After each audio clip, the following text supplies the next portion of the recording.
வணக்கம். ஜெம் செய்திகளுக்காக நான் அரசு. இந்திய நேரப்படி காலை 8:30 மணி செய்திகள். முதலில் ஜெம் தலைப்புச் செய்திகளை காணலாம். 12வது சர்வதேச யோகாசனம் தினம். யோகாவை நம் வாழ்வின் ஒரு பகுதியாக மாற்றுவோம் என பிரதமர் மோடி அறிவிப்பு. நாடு முழுவதும் 551 நகரங்களில் இன்று நீட் மறுதேர்வு. தமிழகத்தில் 1,42,489 மாணவ மாணவிகள் தேர்வு எழுதுகின்றனர். லெபனான் மீது இஸ்ரேல் நடத்திய வான்வழி தாக்குதலால் ஹோர்முஸ் நீரிணையை மீண்டும் முடக்கம். ஈரான் தலைமை இராணுவம் அறிவிப்பு. ஆப்கானிஸ்தான் அணியை வீழ்த்தி இந்திய அணி அபார வெற்றி. தொடரை 3-0 என்ற கணக்கில் முழுமையாக கைப்பற்றியது இந்தியா. உலகக்கோப்பை கால்பந்து தொடரின் குரூப் எஃப் பிரிவுக்கான போட்டி. ஸ்வீடனை வீழ்த்தி நெதர்லாந்து அணி அபார வெற்றி. தமிழகத்தில் 6 மாவட்டங்களில் இடி மின்னல் மற்றும் பலத்த காற்றுடன் கூடிய கனமழை பெய்யக்கூடும். சென்னை வானிலை ஆய்வு மையம் அறிவிப்பு. இனி விரிவான செய்திகளை காணலாம். யோகாவை நம் வாழ்வின் ஒரு பகுதியாக மாற்றுவோம் என்று பிரதமர் மோடி தெரிவித்துள்ளார். மேற்கு வங்கம் கொல்கத்தாவில் உள்ள வரலாற்று சிறப்புமிக்க ரெட் சாலையில் 12வது சர்வதேச யோகாசன தினத்தையொட்டி பிரதமர் மோடி தலைமையில் யோகா நிகழ்ச்சி நடைபெற்றது. இதில் பிரதமர் மோடி கலந்து கொண்டு பொதுமக்களுடன் யோகாசனம் செய்தார். தொடர்ந்து அவர் நிகழ்ச்சியில் பேசியபோது, யோகா என்பது இன்று நமது தனிப்பட்ட வாழ்க்கை முறைக்கு மட்டும் இன்றியமையாதது அல்ல என்று குறிப்பிட்டார். உலகத்தின் சிறந்த எதிர்காலத்திற்கு யோகா ஒரு தேவையாகும் என்று கூறினார். யோகாவை நாம் ஒரே ஒரு நாளுக்குள்ளோ அல்லது ஒரே ஒரு நிகழ்ச்சிக்குள்ளோ சுருக்கிவிட மாட்டோம். யோகாவை நம் வாழ்வின் ஒரு பகுதியாக மாற்றுவோம் என்று தெரிவித்தார். இதில் மேற்கு வங்க முதல்வர் சுவேந்து அதிகாரி, ஆளுநர் RN ரவி உள்ளிட்ட அரசு அதிகாரிகள் கலந்து கொண்டனர். இதேபோல் தமிழகத்தில் கோவையில் உள்ள தமிழ்நாடு வேளாண்மை பல்கலைக்கழகத்தில் தமிழக ஆளுநர் ராஜேந்திர விஸ்வநாத் அர்லேக்கர் மாணவர்களுடன் யோகாசனம் செய்தார். நாடு முழுவதும் உள்ள 551 நகரங்களில் நீட் மறுதேர்வு இன்று நடைபெறுகிறது. மருத்துவ படிப்புகளுக்கான நீட் நுழைவுத் தேர்வு கடந்த மாதம் 3ஆம் தேதி நாடு முழுவதும் நடைபெற்றது. ஆனால் தேர்வுக்கு முன்னரே வினாத்தாள் கசிந்ததால் தேர்வை தேசிய தேர்வு முகமை ரத்து செய்தது. இதையடுத்து நீட் மறுதேர்வு ஜூன் 21ஆம் தேதி நடைபெறும் என அறிவிக்கப்பட்டது. இதன்படி நீட் மறுதேர்வு இன்று நாடு முழுவதும் 551 நகரங்களிலும் வெளிநாடுகளில் 14 இடங்களிலும் நடைபெறுகிறது. இதற்காக 5500க்கும் மேற்பட்ட மையங்கள் தயார் நிலையில் உள்ளன. தேர்வு பிற்பகல் 2 மணிக்கு தொடங்கி மாலை 5:15 மணி வரை தேர்வு நடக்கிறது. இத்தேர்வை நாடு முழுவதும் 22,07,000க்கும் மேற்பட்டோர் எழுத உள்ளனர். தமிழ்நாட்டில் மட்டும் 31 மாவட்டங்களில் உள்ள 307 தேர்வு மையங்களில் 1,42,489 மாணவ மாணவிகள் தேர்வு எழுத உள்ளனர். மேலும் கடந்த முறை தேர்வு ரத்து செய்யப்பட்டதால் இந்த மறுதேர்வுக்கு கடுமையான கட்டுப்பாடுகள் பின்பற்றப்படுகின்றன. லெபனான் மீது இஸ்ரேல் நடத்திய வான்வழி தாக்குதலால் ஹோர்முஸ் நீரிணையை மீண்டும் மூடுவதாக ஈரான் தலைமை இராணுவம் தெரிவித்துள்ளது. ஈரானின் தெற்கு லெபனான் மீது இஸ்ரேல் இராணுவம் நடத்திய வான்வழி தாக்குதலில் 2 குழந்தைகள் உட்பட 16 பேர் உயிரிழந்துள்ளனர். இந்த தாக்குதலுக்கு ஈரான் தலைமை இராணுவ கண்டனம் தெரிவித்தது. ஹோர்முஸ் நீரிணையை மீண்டும் மூடுவதாக அறிவித்தது. மேலும் அமெரிக்கா போரை நிறுத்த தவறிவிட்டதாகவும் தன் வாக்குறுதிகளை மீறி துரோகம் இழைத்துவிட்டதாகவும் குற்றம் சாட்டியுள்ளது. இதனால் சுவிட்சர்லாந்தில் இன்று நடைபெறவிருக்கும் அமெரிக்கா ஈரான் இடையிலான அமைதி ஒப்பந்த பேச்சுவார்த்தையில் பின்னடைவு ஏற்படும் சூழல் உருவாகியுள்ளது. 3வது ஒருநாள் கிரிக்கெட் போட்டியில் ஆப்கானிஸ்தான் அணியை வீழ்த்தி இந்திய அணி அபார வெற்றி பெற்றுள்ளது. சென்னையில் உள்ள சேப்பாக்கம் மைதானத்தில் இந்தியா மற்றும் ஆப்கானிஸ்தான் இடையேயான 3வது கடைசி ஒருநாள் போட்டி நடைபெற்றது. இந்த போட்டியில் டாஸ் வென்ற ஆப்கானிஸ்தான் முதலில் பேட்டிங் தேர்வு செய்து 44 ஓவர்களில் 10 விக்கெட் இழப்பிற்கு 218 ரன்கள் எடுத்தது. இதில் அணியின் கேப்டன் ஹஷ்மத்துல்லா ஷகிடி சிறப்பாக விளையாடி 102 ரன்கள் சேர்த்தார். இதையடுத்து 219 ரன்கள் எடுத்தால் வெற்றி என்ற இலக்குடன் களமிறங்கிய இந்திய அணி 28 ஓவர்களில் 1 விக்கெட் இழப்பிற்கு 224 ரன்கள் எடுத்து அபார வெற்றி பெற்றது. இதில் மிகவும் சிறப்பாக விளையாடிய ரோஹித் சர்மா 79 ரன்களும் ஜெய்ஸ்வால் 110 ரன்களும் எடுத்து அசத்தினர். இந்த வெற்றியின் மூலம் ஆப்கானிஸ்தானுக்கு எதிரான தொடரை இந்திய அணி முழுமையாக கைப்பற்றியது. உலகக்கோப்பை கால்பந்து தொடரின் குரூப் எஃப் பிரிவுக்கான போட்டியில் ஸ்வீடனை வீழ்த்தி நெதர்லாந்து அணி அபார வெற்றி பெற்றது. அமெரிக்காவின் ஹூஸ்டன் நகரில் உலகக்கோப்பை கால்பந்து தொடரின் குரூப் எஃப் பிரிவுக்கான போட்டி நடைபெற்றது. இந்த போட்டியில் ஸ்வீடன் மற்றும் நெதர்லாந்து அணிகள் மோதின. இதில் மிகவும் சிறப்பாக விளையாடிய நெதர்லாந்து அணி 5-1 என்ற கோல் கணக்கில் ஸ்வீடனை வீழ்த்தி அபார வெற்றி பெற்றது. போட்டியின் 5 மற்றும் 17வது நிமிடங்களில் நெதர்லாந்து அணியின் பிரையன் பிராப்பியும் 47 மற்றும் 54வது நிமிடங்களில் காக்போவும் தலா 2 கோல்களை அடித்து அணியின் வெற்றிக்கு வழிவகுத்தனர். தமிழகத்தில் நீலகிரி, கோயம்புத்தூர், திண்டுக்கல் உள்ளிட்ட 6 மாவட்டங்களில் இன்று இடி மின்னல் மற்றும் பலத்த காற்றுடன் கூடிய கனமழை பெய்யக்கூடும் என சென்னை வானிலை ஆய்வு மையம் தெரிவித்துள்ளது. சென்னை வானிலை மையம் வெளியிட்டுள்ள அறிக்கையில் வடக்கு கேரள பகுதிகளிலும் வடக்கு லட்சத்தீவு மற்றும் அதனை ஒட்டிய பகுதிகளின் மேலும் வளிமண்டல காற்றழுத்த சுழற்சிகள் நிலவுகிறது. இதன் காரணமாக தமிழகத்தில் இன்று ஒரு சில இடங்களிலும் புதுச்சேரி மற்றும் காரைக்கால் பகுதிகளிலும் இடி மின்னலுடன் கூடிய லேசானது முதல் மிதமான மழை பெய்யக்கூடும். இதன்படி தமிழகத்தில் நீலகிரி, கோயம்புத்தூர், திண்டுக்கல், தேனி, திருநெல்வேலி, கன்னியாகுமரி உள்ளிட்ட மாவட்டங்களில் இடி மின்னல் மற்றும் பலத்த காற்றுடன் கூடிய கனமழை பெய்யக்கூடும் என்று தெரிவித்துள்ளது. தமிழகத்திற்கு வரவேண்டிய தொழில் முதலீடுகள் ஆந்திர மாநிலத்திற்கு சென்றுவிட்டதாக குறை கூறுவோருக்கு சட்டப்பேரவையில் பதிலளிக்க உள்ளதாக தொழில்துறை அமைச்சர் கீர்த்தனா தெரிவித்துள்ளார். விருதுநகர் மாவட்டம் சிவகாசியில் முதலமைச்சர் ஜோசப் விஜய் பிறந்தநாளை முன்னிட்டு தாவேக சார்பில் பொது மருத்துவ முகாம் நடைபெற்றது. இந்த மருத்துவ முகாமை தொழில்துறை அமைச்சர் கீர்த்தனா தொடங்கி வைத்தார்.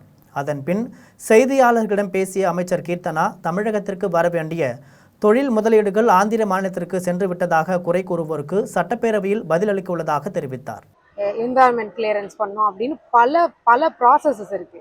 அந்த ப்ராசஸ் எல்லாம் நடக்காத இந்த டிலேனால தான் அங்கே போயிருக்காங்க. அதுக்கான proof with date, time line, எதுக்காக வெளியே போனாங்கன்ற ஒரு ரிமார்க்கோட என்கிட்ட தயாரா இருக்கு. நான் இவ்வளோ நாள் அமைதியா இருந்ததுக்கு காரணம் அதுதான், என்கிட்ட ப்ரூஃபோடு இருக்கு. ஆனா அதுக்கான தகுந்த மேடையில மட்டும்தான் நான் பேசணும். அப்பதான் எல்லா இடத்துலையும் பதிவு பண்ணுவாங்க. இல்லைன்னா பாதி இடத்துல பதிவு பண்ணிட்டு பாதி இடத்துல பதிவு பண்ணாம அவங்க இஷ்டத்துக்கு தான் போடுற ஒரு நிலைமையில இன்னைக்கு இருக்கு. சோலார் மின்சாரத்துறையில் செயல்பட்டு வந்த இடைத்தரகர் மற்றும் லாபி முறைகள் ஒழிக்கப்பட்டுள்ளதாக மின்சார மற்றும் சட்டத்துறை அமைச்சர் நிர்மல்குமார் தெரிவித்துள்ளார். மதுரையில் தமிழக முதல்வர் விஜய் அவர்களின் பிறந்தநாளை முன்னிட்டு அவனியாபுரத்தில் நடைபெற்ற மாநில அளவிலான கபடி போட்டியை தமிழ்நாடு மின்சார மற்றும் சட்டத்துறை அமைச்சர் நிர்மல்குமார் தொடங்கி வைத்தார். பின்னர் செய்தியாளர்களிடம் பேசிய அவர் சோலார் மின்சாரத்துறையில் செயல்பட்டு வந்த இடைத்தரகர் மற்றும் லாபி முறைகள் ஒழிக்கப்பட்டுள்ளதாகவும் வெளிப்படையான புதிய ஆன்லைன் போர்ட் 10 நாட்களுக்குள் அறிமுகப்படுத்தப்படும் என்றும் தெரிவித்தார்.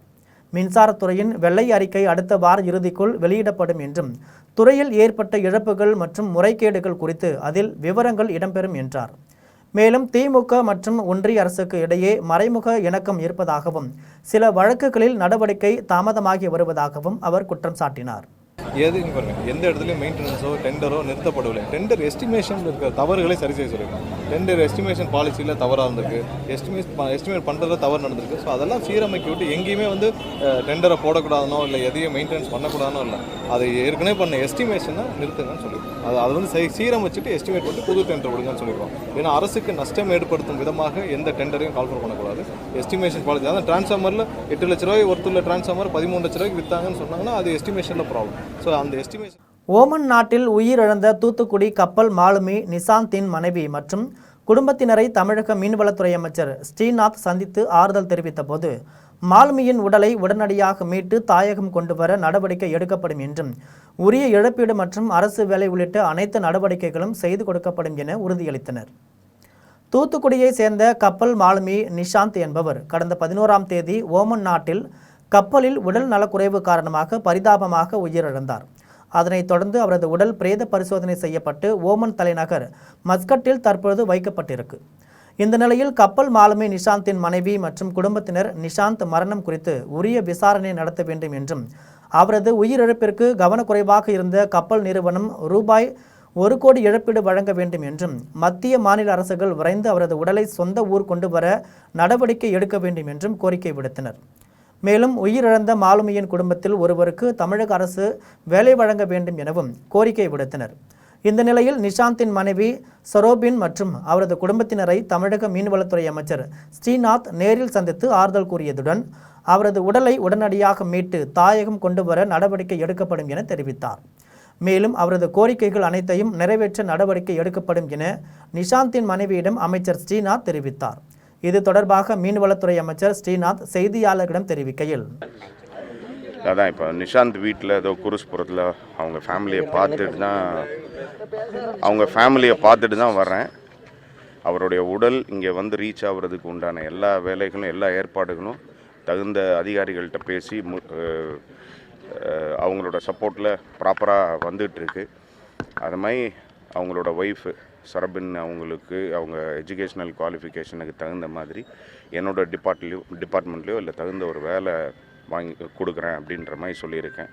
அதே மாதிரி அந்த பசங்களோட 2 சின்ன குழந்தைங்க 3 இயர்ஸில் ஒரு பாப்பா, 10 மந்த்ஸில் ஒரு பாப்பா. ஸோ அவங்களுடைய எதிர்காலத்துக்கு, அவங்களோட படிப்புக்கு, மற்ற விஷயங்களுக்கு எல்லாமே நானும் டிபார்ட்மெண்ட்டும் சப்போர்ட் பண்ணுவோம் அப்படின்னு உறுதி கொடுத்துருக்கிறேன். ஸோ ஜவ்வாது மலைப்பகுதிகளில் ரேஷன் பொருட்கள் கழுதைகளில் சுமந்து செல்லப்படுவதும் நோயாளிகள் டோலி மூலம் எடுத்து செல்லப்படுவது போன்ற நிலைமை இருப்பதாக அதிமுக கொறடா அக்ரி கிருஷ்ணமூர்த்தி குற்றம் சாட்டியுள்ளார். திருவண்ணாமலை மாவட்ட ஆட்சியர் கூட்ட அரங்கில் மாவட்ட வளர்ச்சிக்கான ஒருங்கிணைப்பு மற்றும் கண்காணிப்பு குழு கூட்டம் நாடாளுமன்ற உறுப்பினர் தரணிவேந்தன் தலைமையில் நடைபெற்றது. இதனைத் தொடர்ந்து அதிமுக சட்டமன்ற கொறடா அக்ரி கிருஷ்ணமூர்த்தி உரையாற்றினார்.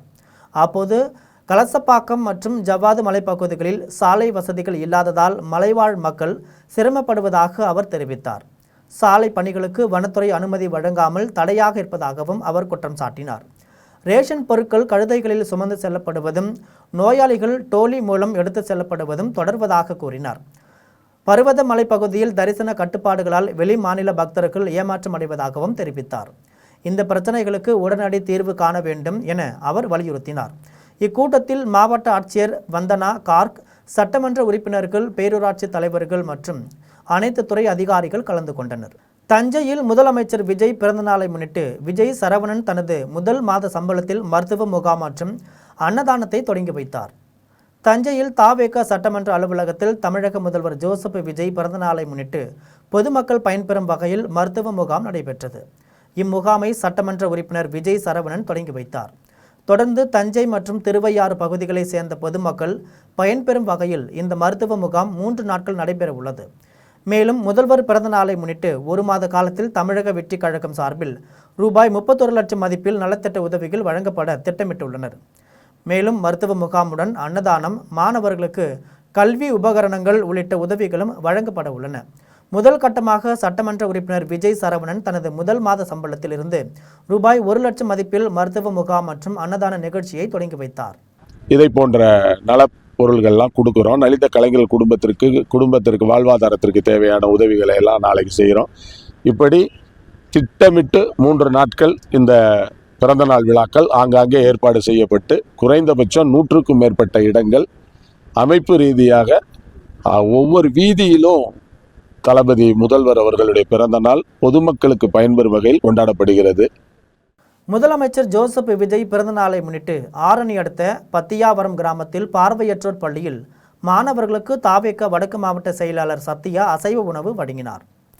திருவண்ணாமலை மாவட்டம் ஆரணி அடுத்த பத்தியாவரம் கிராமத்தில் உள்ள அமலராக்கினி பார்வையற்றோர் பள்ளியில் தமிழக முதலமைச்சர் ஜோசப் விஜயின் பிறந்த நாளை முன்னிட்டு அரசு போக்குவரத்து பணிமனையின் தாவேக தொழிற்சங்க நிர்வாகி சுரேஷ் பாபு ஏற்பாட்டில் மதிய உணவு வழங்கும் நிகழ்ச்சி நடைபெற்றது.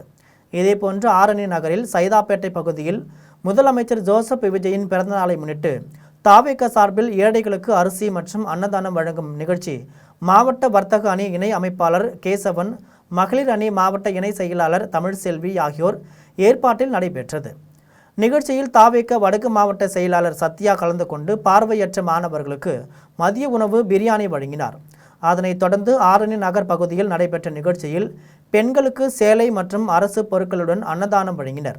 நிகழ்ச்சியில் மாவட்ட இணை செயலாளர் சத்யராஜ், மாவட்ட பொருளாளர் அசோக் குமார், திருவண்ணாமலை தேவேந்திரன், பணிமனை தொழிற்சங்க நிர்வாகி தரணி உட்பட தாவேக நிர்வாகிகள் பலர் கலந்து கொண்டனர். வரும் 27ஆம் தேதி தஞ்சாவூரில் தீர்மான நகல் எரிப்பு போராட்டம் நடத்தப்படும் என காவிரி உரிமை மீட்பு குழு ஒருங்கிணைப்பாளர் மணியரசன் தெரிவித்துள்ளார். மேகதாட் அணை விவகாரம் தொடர்பாக தமிழ்நாடு சட்டப்பேரவையில் நிறைவேற்றப்பட்ட தீர்மானம் தமிழக விவசாயிகளுக்கு எதிரானது என காவிரி உரிமை மீட்பு குழு ஒருங்கிணைப்பாளர் மணியரசன் குற்றம் சாட்டினார். கர்நாடக அரசு மேகதாட் அணை கட்டுவது குறித்து தீர்ப்பாயம் அமைக்க வேண்டும் என்ற தீர்மானத்தை உடனடியாக திரும்ப பெற்று அணை கட்ட அனுமதிக்க கூடாது என்ற புதிய தீர்மானத்தை தமிழக அரசு நிறைவேற்ற வேண்டும் என வலியுறுத்தினார். மேலும் இந்த கோரிக்கையை வலியுறுத்தி வரும் 27ஆம் தேதி தஞ்சாவூரில் விவசாயிகள் பேரணியாக சென்று சட்டப்பேரவையில் நிறைவேற்றப்பட்ட தீர்மானத்தின் நகலை எரிக்கும் போராட்டம் நடத்தப்படும் என தெரிவித்துள்ளார். இந்த கட்சிகளெல்லாம் நேற்று சட்டமன்றத்தில் செய்த துரோகத்தை காவிரி உரிமை மீட்பு கண்டிக்கிறது. இந்த தீர்மானத்தை ரத்து செய்து புதிதாக இந்த ஒரு தீர்மானம் சட்டப்பேரவை நிறைவேற்ற வேண்டும். அதற்கு முதலமைச்சரும் எதிர்க்கட்சியெல்லாம் முன்முயற்சி எடுத்து இது மாதிரி நாங்கள் போட்டது சரியில்லை, எனவே இந்த அணைக்கு மேகதாட்டுக்காக ட்ரிபியூனல் அமைக்க வேண்டிய தேவை இல்லை. விழுப்புரம் அருகே புதிய கற்கால மனிதர்கள் கல் ஆயுதங்களை கூர்மைப்படுத்தவும் பட்டை தீட்டவும் பயன்படுத்தியதாக கருதப்படும் பாறையை தொல்லியல் ஆய்வாளர்கள் கண்டுபிடித்துள்ளனர். விழுப்புரம் மாவட்டம் பையூர் அருகே தென்பெண்ணை ஆற்று பகுதியில் தொல்லியல் ஆய்வாளர் இமானுவேல் தலைமையிலான குழுவினர் கள ஆய்வு மேற்கொண்டனர். அப்போது 105 அடி நீளமுள்ள பாறையின் மேற்பரப்பில் ஏராளமான சிறிய குழிகள் காணப்பட்டன. இது குறித்து தொடர்ந்து ஆய்வு செய்ததில் புதிய கற்கால மனிதர்கள் கல் ஆயுதங்களை கூர்மைப்படுத்தவும் பட்டை தீட்டவும் பயன்படுத்திய தடயங்களாக அவை இருப்பது தெரிய வந்தது. இந்த கண்டுபிடிப்பு சுமார் 7000 ஆண்டுகளுக்கு முன்பு புதிய கற்கால மனிதர்கள் இப்பகுதியில் இனக்குழுக்களாக வாழ்ந்ததற்கான முக்கிய சான்றாக கருதப்படுகிறது. மேலும் கற்கருவிகளை பட்டை தீட்டும் பணியின் போது உருவான வெப்பத்தை தணிக்க நீர் தேவைப்பட்டதால் இத்தகைய கற்கருவி தயாரிப்பு மையங்கள் பெரும்பாலும் ஆற்றங்கரைகளில் அமைந்திருந்ததாக வரலாறு ஆய்வாளர்கள் தெரிவிக்கின்றனர். எனவே இந்த பகுதியை தமிழக தொல்லியல் துறை விரிவாக ஆய்வு செய்து பாதுகாக்க நடவடிக்கை எடுக்க வேண்டும் என ஆய்வாளர்கள் வலியுறுத்தியுள்ளனர்.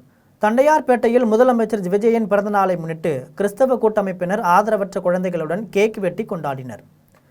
சென்னை தண்டையார்பேட்டையில் தமிழ்நாடு முதலமைச்சர் விஜயின் பிறந்தநாளை முன்னிட்டு கிறிஸ்தவ கூட்டமைப்பின் தலைவர் சாமுவேல் ஜெபராஜ் தலைமையில் ஆதரவற்ற குழந்தைகளுடன் கேக் வெட்டி கொண்டாடினார்.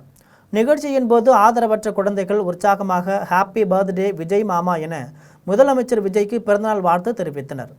மேலும் சிறுவன் ஒருவன் கேக்கை எடுத்து சென்று அங்கு வைக்கப்பட்டிருந்த முதலமைச்சர் விஜயின் படத்திற்கு ஊட்டியது நிகழ்ச்சியில் பங்கேற்றவர்களை நெகிழ்ச்சி அடைய செய்தது. இதனைத் தொடர்ந்து குழந்தைகளுக்கு சிக்கன் பிரியாணி உள்ளிட்ட அறுசுவை விருந்து வழங்கப்பட்டது. குலசேகரம் அருகே முதலமைச்சர் விஜய் பிறந்தநாளை முன்னிட்டு நலத்திட்ட உதவிகள் வழங்கும் விழா நடைபெற்றது. கன்னியாகுமரி மாவட்டம் அரசு மருத்துவமனையில் முதலமைச்சர் விஜய் பிறந்தநாளை முன்னிட்டு நலத்திட்ட உதவிகள் வழங்கும் விழா நடைபெற்றது. ஒன்றிய செயலாளர் அபிலாஷ் தலைமையில் நடைபெற்ற நிகழ்ச்சியில் நோயாளிகளுக்கு பால், பழம் மற்றும் பிரெட் வழங்கப்பட்டது. மேலும் மருத்துவமனை தூய்மை பணியாளர்களுக்கும் இனிப்புகள் வழங்கி கொண்டாடப்பட்டது. இந்த நிகழ்ச்சியில் மத்திய மாவட்ட பொறுப்பாளர்கள், பேரூர் தலைவர்கள், ஒன்றிய பொறுப்பாளர்கள், வார்டு பொறுப்பாளர்கள் மற்றும் உறுப்பினர்கள் உள்ளிட்டோர் கலந்து கொண்டனர். தஞ்சை அருகே LED முகப்பு விளக்குகளால் ஏற்படும் விபத்துகளை தடுக்க வாகனங்களில் கருப்பு ஓட்டு சீட்டு ஒட்டி காவல்துறையினர் விழிப்புணர்வு ஏற்படுத்தினர்.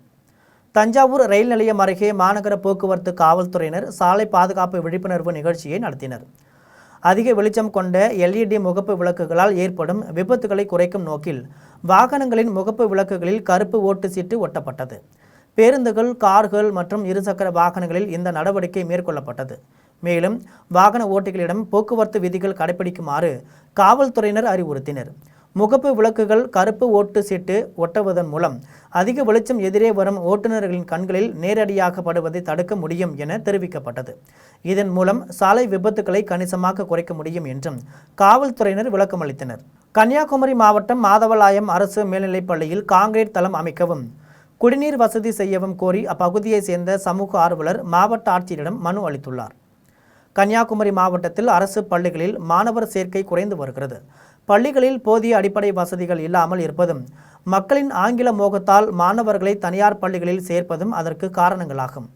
இந்த நிலையில் போலீஸ், பொதுமக்கள் பொதுநல சங்கத்தை சேர்ந்த ஷேக் முகமது கன்னியாகுமரி மாவட்ட ஆட்சியர் பிரதாப்பிடம் கோரிக்கை மனு அளித்துள்ளார்.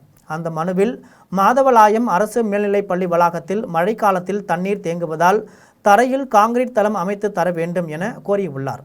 பள்ளியில் குடிநீர் வசதி உள்ளிட்ட அடிப்படை வசதிகளை செய்து தர வேண்டும் என்றும் கோரியுள்ளார். தூத்துக்குடி மாவட்டம் விளாத்திக்குளம் அரசு தொடக்கப்பள்ளியில் காலை உணவுக்கு பதில் பிஸ்கட்கள் வழங்கப்பட்டது குறித்து தொடக்க கல்வி மாவட்ட அலுவலர் விசாரணை மேற்கொண்டுள்ளார். விளாத்திக்குளம் ஊராட்சி ஒன்றிய தொடக்கப்பள்ளியில் 300க்கும் மேற்பட்ட மாணவர்கள் பயின்று வருகின்றனர். இந்த பள்ளியில் முதலமைச்சரின் காலை உணவு திட்டம் செயல்படுத்தப்பட்டு வருகிறது. இதில் 250க்கும் மேற்பட்ட பள்ளி குழந்தைகள் உணவு உண்டு வருகின்றனர். இந்த நிலையில் வெள்ளிக்கிழமை காலை உணவு பற்றாக்குறை காரணமாக 40 குழந்தைகளுக்கு உணவு வழங்கப்படாமல் பட்டினியில் தவிக்க விடப்பட்டுள்ளனர். இதையடுத்து சாப்பிடாமல் பசியால் தவித்த குழந்தைகளுக்கு ஆசிரியர்கள் பிஸ்கட் பாக்கெட்டுகளை வாங்கி கொடுத்து நிலைமையை சமாளித்துள்ளனர். இது தூத்துக்குடி மாவட்டத்தில் பெரும் பரபரப்பை ஏற்படுத்தியுள்ளது. இந்த நிலையில் கோவில்பட்டியில் உள்ள தொடக்க கல்வி மாவட்ட அலுவலர் செல்வி பள்ளியில் ஆய்வு மேற்கொண்டு விசாரணை நடத்தியுள்ளார். புதிதாக மாணவர்கள் சேர்க்கை அதிகமான நிலையில் பள்ளி நிர்வாகத்திற்கும் காலை உணவு திட்ட பணியாளர்களுக்கும் இடையே நிலவி வரும் கருத்து வேறுபாட்டால் உணவு பற்றாக்குறை ஏற்பட்டுள்ளதாக தொடக்க கல்வி மாவட்ட அலுவலர் செல்வி தெரிவித்துள்ளார். ராமேஸ்வரம் ராமநாத சுவாமி கோவிலில் வழிபாட்டுக்கு வந்த இரு குடும்பத்தினரிடையே மோதல் ஏற்பட்டதால் பரபரப்பு நிலவியது. ராமநாதபுரம் மாவட்டம் ராமேஸ்வரத்தில் உள்ள ராமநாத சுவாமி பர்வத வர்த்தினி அம்மன் கோவில் இந்திய அளவில் குறிப்பிடத்தக்க வழிபாட்டு தலமாகும். இங்கு தமிழ்நாட்டின் பல்வேறு மாவட்டங்களைச் சேர்ந்தவர்கள் மட்டுமல்லாமல் உத்தரப்பிரதேசம், பீகார் உள்ளிட்ட வட மாநிலங்களைச் சேர்ந்தவர்களும் வந்து செல்கின்றனர். காவல்துறையினர் தலையிட்டு இரு கும்பலையும் விலக்கிவிட்டனர். அதன் பின் ராமேஸ்வரம் கோவில் அருகில் உள்ள காவல் நிலையத்தில் வைத்து விசாரித்தனர். இதனால் கோவில் வளாகத்தில் மிகவும் பரபரப்பு ஏற்பட்டது. சேலம் மாவட்டம் தலைவாசல் அருகே சூறைக்காற்றுடன் கனமழை பெய்ததால் சாலை ஓரத்தில் நின்ற மரம் சாய்ந்து லாரி மீது விழுந்தது. சேலம் மாவட்டம் ஆத்தூர், தலைவாசல், கெங்கவள்ளி சுற்றுவட்டார பகுதிகளில் 1 மணி நேரத்திற்கு மேலாக பலத்த மழை பெய்தது. தலைவாசலில் சூறைக்காற்றுடன் கனமழை பெய்ததால் பெரம்பலூர் சாலையில் நின்ற மரம் வேருடன் சாய்ந்து அவ்வழியாக வந்த டிப்பர் லாரி மீது விழுந்தது. நல்வாய்ப்பாக ஓட்டுநர் காயமின்றி உயிர் தப்பினார். சாய்ந்து விழுந்த மரத்தை வெட்டி அப்புறப்படுத்திய பின் அப்பகுதியில் போக்குவரத்து சீரானது. வேலூர் மாவட்டம் குடியாத்தத்தில் பெட்ரோலிய பொருட்கள் மீதான விலை உயர்வை மத்திய அரசு திரும்பப் பெற வேண்டும் என வலியுறுத்தி மார்க்சிஸ்ட் கம்யூனிஸ்ட் கட்சியினர் கண்டன ஆர்ப்பாட்டத்தில் ஈடுபட்டனர். வேலூர் மாவட்டம் குடியாத்தம் அடுத்த மேல்பட்டி பகுதியில் பெட்ரோலிய பொருட்கள் மீதான விலை உயர்வை திரும்பப் பெற வேண்டும் என வலியுறுத்தி மார்க்சிஸ்ட் கம்யூனிஸ்ட் கட்சியினர் கண்டன ஆர்ப்பாட்டத்தில் ஈடுபட்டனர். ஆர்ப்பாட்டத்தை பேரணம்பட்டு தெற்கு ஒன்றிய செயலாளர் சரவணன் தொடங்கி வைத்தார். ஆர்ப்பாட்டத்தில் தொழிலாளர்களுக்கு எதிராக கொண்டுவரப்பட்ட புதிய 4 சட்ட தொகுப்பை திரும்பப் பெற வேண்டும், மகாத்மா காந்தி பெயரில் 100 நாள் வேலை உறுதி திட்டத்தை செயல்படுத்த வேண்டும் என்பன உள்ளிட்ட பல்வேறு கோரிக்கைகளை வலியுறுத்தி கண்டன கோஷங்களை எழுப்பினர். இதில் மாவட்ட குழு உறுப்பினர் குணசேகரன், தாலுகா உறுப்பினர்கள் கோவிந்தராஜ், சரத்குமார், ராஜா உள்ளிட்ட பலர் கலந்து கொண்டனர். நாகர்கோவில் கோட்டார் பகுதியில் ரகசியமாக தடை செய்யப்பட்ட லாட்டரி விற்பனை செய்து கொண்டிருந்த பெண்களை காவல்துறையினர் கைது செய்துள்ளனர். கன்னியாகுமரியில் மாவட்ட காவல் கண்காணிப்பாளர் ஸ்டாலின் உத்தரவின் பேரில் போதை மற்றும் லாட்டரி தடுப்பு சோதனைகள் தீவிரப்படுத்தப்பட்டன. நாகர்கோவில் கோட்டார் காவல் நிலைய எல்லைக்கு உட்பட்ட வடிவீஸ்வரம் பகுதியில் தடை செய்யப்பட்ட லாட்டரிகள் விற்பனை செய்யப்பட்டதாக கிடைத்த தகவலின் பேரில் காவல்துறையினர் சோதனை நடத்தினர். இதில் கிஷோர், செல்வி, நாராயணன், ஜோதி ஆகிய 3 பேரை கைது செய்த போலீசார் 88 கேரள லாட்டரி சீட்டுகள் மற்றும் 8 செல்போன்களை பறிமுதல் செய்தனர். கைது செய்யப்பட்டவர்களிடம் தொடர்ந்து விசாரணை நடைபெற்று வருகிறது. திருக்கோவிலூர் பேருந்து நிலையத்தில் பேருந்திற்காக காத்திருந்த பெண்ணிடம் செல்போனை பறித்து சென்ற 2 சக்கர வாகன ஓட்டிகளை காவல்துறையினர் தேடி வருகின்றனர். கள்ளக்குறிச்சி மாவட்டம் திருக்கோவிலூர் பேருந்து நிலையத்தில் அதிகாலையில் பெண் ஒருவர் பேருந்திற்காக காத்து கொண்டிருந்தார். அப்போது 2 சக்கர வாகனத்தில் வந்த நபர்கள் செல்போனை பறித்து சென்ற போது அந்த பெண் ஓடி சென்று அவர்களை பிடிக்க முயற்சித்தார். ஆனால் அவர்களை பிடிக்க முடியாத நிலையில் திருக்கோவிலூர் காவல் நிலையத்தில் பெண் புகார் அளித்தார். புகாரின் பேரில் காவல்துறையினர் தீவிர விசாரணை மேற்கொண்டு சிசிடிவி காட்சிகளையும் ஆய்வு செய்து 2 சக்கர வாகன கொள்ளையர்களை தேடி வருகின்றனர். இதனிடையே திருக்கோவிலூர் பகுதியில் இதுபோன்ற கொள்ளை சம்பவங்கள் அடிக்கடி நடைபெறுகிறது என்றும் இதனை தடுக்க காவல்துறையினர் நடவடிக்கை எடுக்க வேண்டும் என சமூக ஆர்வலர்கள் மற்றும் பொதுமக்கள் கோரிக்கை வைத்துள்ளனர். நடுப்பேட்டையில் முதலமைச்சர் விஜய் 52வது பிறந்த நாளை முன்னிட்டு நடைபெற்ற மருத்துவ முகாமை தடுக்கும் நோக்கில் மர்ம நபர்கள் மண்டபத்தின் முன்பக்க கதவுக்கு பூட்டு போட்டு சென்ற சம்பவம் பரபரப்பை ஏற்படுத்தியுள்ளது. தென்காசி மாவட்டம் நடுப்பேட்டையில் முதலமைச்சர் விஜய் 52வது பிறந்தநாளை முன்னிட்டு ஏழை எளிய மக்கள் பயன்பெறும் வகையில் மருத்துவ முகாம் நடைபெற்றது. தாவேக நிர்வாகி ஷமீர் தலைமையில் நடைபெற்ற இம்முகாமை மத்திய மாவட்ட கழக செயலாளர் ராஜபிரகாஷ் தொடங்கி வைத்தார். இம்முகாமில் சித்த மருத்துவம், இரத்த அழுத்த பரிசோதனை, குழந்தைகள் நலம், இருதய நோய் மற்றும் கண் பரிசோதனை உள்ளிட்ட பல்வேறு மருத்துவ சோதனைகள் நடத்தப்பட்டன. தொடர்ந்து சுற்று வட்டார பகுதிகளில் இருந்து 100கணக்கான பொதுமக்கள் கலந்து கொண்டு பயன் அடைந்தனர். நிகழ்ச்சியில் தமிழக வெற்றிக் கழக மாவட்ட பொருளாளர் மாரியப்பன், மாவட்ட துணை செயலாளர் உமா, கிழக்கு நகர செயலாளர் சங்கரபாண்டியன், மேற்கு நகர செயலாளர் பஷீர் உள்ளிட்ட ஒன்றிய நகர நிர்வாகிகள் மற்றும் மருத்துவர்கள் பலர் கலந்து கொண்டனர். இந்த நிலையில் முகாமை தடுக்கும் நோக்கில் மர்ம நபர்கள் மண்டபத்தின் முன்பக்க கதவுக்கு பூட்டு போட்டு சென்ற சம்பவம் பரபரப்பை ஏற்படுத்தியுள்ளது. காரியமங்கலம் அருகே 2 சக்கர வாகனம் மீது மாங்காய் ஏற்றி வந்த பிக்கப் வாகனம் நேருக்கு நேர் மோதிய விபத்தில் 2 பேர் படுகாயமடைந்து மருத்துவமனையில் அனுமதிக்கப்பட்டுள்ளனர்.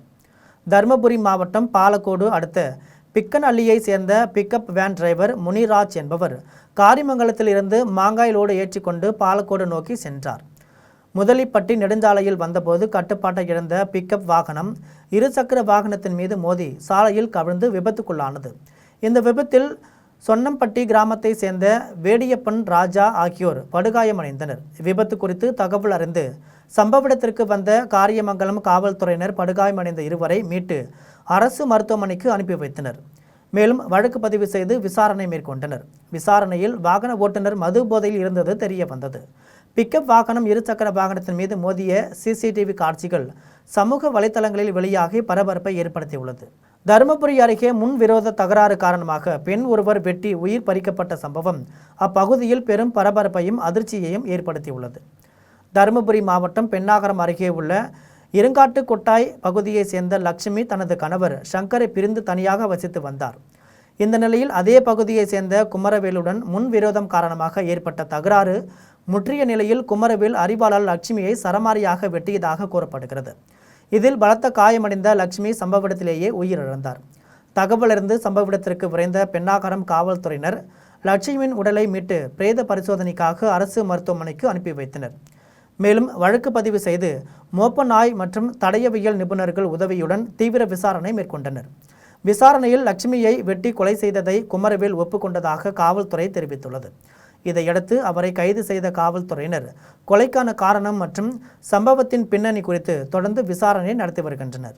தருமபுரி அருகே தனியார் நூற்பாலையில் தாய் மகன் மர்மமான முறையில் உயிரிழந்த சம்பவம் பெரும் பரபரப்பை ஏற்படுத்தியுள்ளது. தருமபுரி மாவட்டம் பொம்மிடி மல்லாபுரம் அருகே தனியார் நூற்பாலையில் செயல்பட்டு வருகிறது. இந்த ஆலையில் பணியாற்றி வரும் மத்திய பிரதேசத்தை சேர்ந்த பவன் சிங் பாட்லே கடந்த 10 ஆண்டுகளாக அங்கு பணிபுரிந்து வருகிறார். 6 மாதங்களுக்கு முன்பு தனது மனைவி மற்றும் மகனை ஆலையில் வடமாநில தொழிலாளர்கள் தங்கும் குடியிருப்பு பகுதியில் தங்க வைத்திருந்தார். இந்த நிலையில் தாயும் மகனும் மர்மமான முறையில் உயிரிழந்த நிலையில் கிடந்துள்ளனர். தகவல் அறிந்து சம்பவ இடத்திற்கு விரைந்த காவல்துறையினர் இருவரின் உடல்களையும் மீட்டு பிரேத பரிசோதனைக்காக தருமபுரி அரசு மருத்துவமனைக்கு அனுப்பி வைத்தனர். இந்த சம்பவம் பொம்மிடி மல்லாபுரம் பகுதியில் பெரும் பரபரப்பை ஏற்படுத்தியுள்ளது. உயிரிழப்புக்கான காரணம் குறித்து பல்வேறு கோணங்களில் காவல்துறையினர் தீவிர விசாரணை மேற்கொண்டு வருகின்றனர். மீண்டும் ஜெம் தலைப்புச் செய்திகள். 12வது சர்வதேச யோகாசனம் தினம். யோகாவை நம் வாழ்வின் ஒரு பகுதியாக மாற்றுவோம் என பிரதமர் மோடி அறிவிப்பு. நாடு முழுவதும் 551 நகரங்களில் இன்று நீட் மறுதேர்வு. தமிழகத்தில் 1,42,489 மாணவ மாணவிகள் தேர்வு எழுதுகின்றனர். லெபனான் மீது இஸ்ரேல் நடத்திய வான்வழி தாக்குதலால் ஹோர்முஸ் நீரிணையை மீண்டும் முடக்கம். ஈரான் தலைமை இராணுவம் அறிவிப்பு. ஆப்கானிஸ்தான் அணியை வீழ்த்தி இந்திய அணி அபார வெற்றி. தொடரை 3-0 என்ற கணக்கில் முழுமையாக கைப்பற்றியது இந்தியா. உலகக்கோப்பை கால்பந்து தொடரின் குரூப் F பிரிவுக்கான போட்டி. ஸ்வீடனை வீழ்த்தி நெதர்லாந்து அணி அபார வெற்றி. தமிழகத்தில் 6 மாவட்டங்களில் இடி மின்னல் மற்றும் பலத்த காற்றுடன் கூடிய கனமழை பெய்யக்கூடும். சென்னை வானிலை ஆய்வு மையம் அறிவிப்பு. இத்துடன் ஜெம் செய்திகள் நிறைவடைகின்றன. மீண்டும் ஜெம் செய்திகள் மதியம் 1:30 மணிக்கு. உடனுக்குடன் செய்திகளை காண GemLive.tv என்ற இணையதளத்தில் இணைந்திருங்கள். நன்றி, வணக்கம்.